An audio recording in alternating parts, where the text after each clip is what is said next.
Hello and welcome. I'm Raymond Modulin, aka the Real Estate Monkey, and today we're going to talk a little bit about the way that successful people are programmed differently. Now, I did something different today. I actually wrote down some notes. Normally, I just do this on the fly, but this was so important to me, I actually had to sit down and write down some notes. So, excuse me, but occasionally you're going to see me checking with my notes.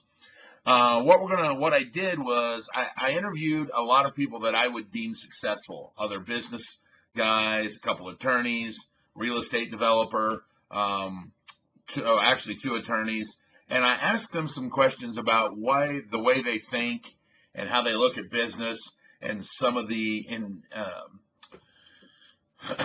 investments they've made. And I wrote down some notes. So here's what I have found: the ways that successful people are programmed different or think different than us.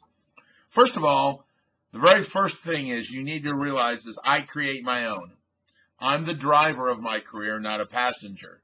You have to be active, not passive.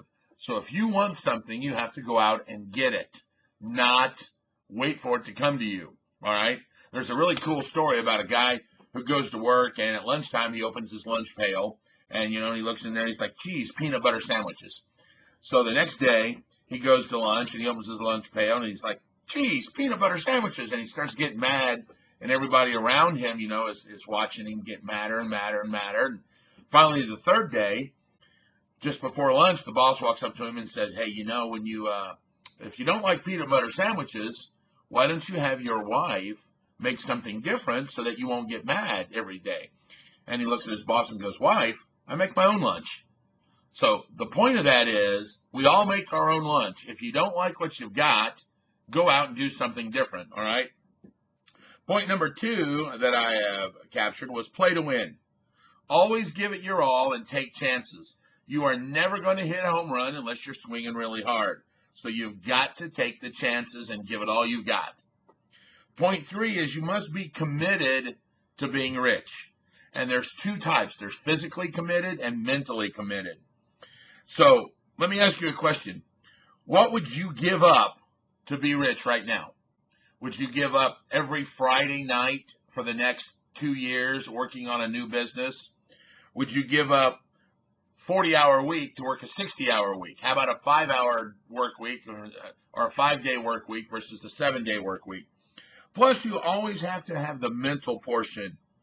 Think about in terms of when you become rich or when you become successful, not if you become successful, all right?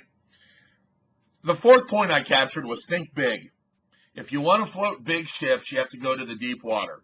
So you're always got to be thinking the big picture. Never just, well, what does this get me today? You need to be thinking, what can I do with this overall? How can I take this bigger? What can I do? Can I franchise it? Can I take it national? Is it web-based? All of these things you need to look at. Number 5 is focus on the opportunities. Don't ever look at the problems of something. Focus on the opportunities. A lot of people want to start a business, and the very first thing they start saying is, well, I can't do that business because I don't know, or I can't get, or I don't want to do. That's the wrong way. You need to look at the opportunity. Hey, there's an opportunity for this. I need to make it. I need to find out how I can do this. I need to learn this. So always focus on the opportunities, not the problems. Here's another word: admire successful people. Folks, success is not a bad word. What you need to do is find other successful people and hang out with them. The old adage about birds of a feather flock together, where do you think that comes from? Successful people beget successful people. There was a study that said most everybody hangs out with people that are within 20% of their pay raise or their pay range. So if you want to earn more money, hang out with people that make more money than you. That was a Harvard study, actually, by the way. Point 8 is promote yourself and your values. You don't necessarily need to be big and egotistical, but you should always be promoting yourself. I can do this. I did this. I am capable of doing this. I can succeed here. Your past successes are what create your future successes. So do not ever be afraid to admit that you have past successes.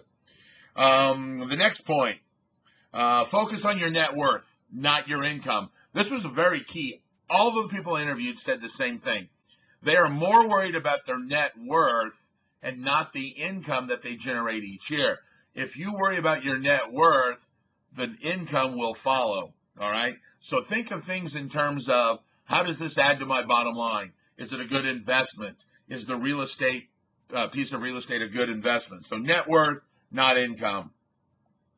And of course, this comes, the second one, or the next one, is a direct relationship, is learn how to manage your money, not let your money manage you. You should have your money working for you at all times. You should be out earning money in investments. Whether that investment is a CD, a piece of investment property, another business, it doesn't matter. But you should be managing your money. You shouldn't have to be going to work to pay a bill. You know, oh, I got to work extra today. I got to put in 10 hours over because my cable bill's due. So have your money work for you, not you work for the money. And here's another one that was really good. A lot of these people that were successful basically have done things that you and I don't want to do. So act in spite of your fear.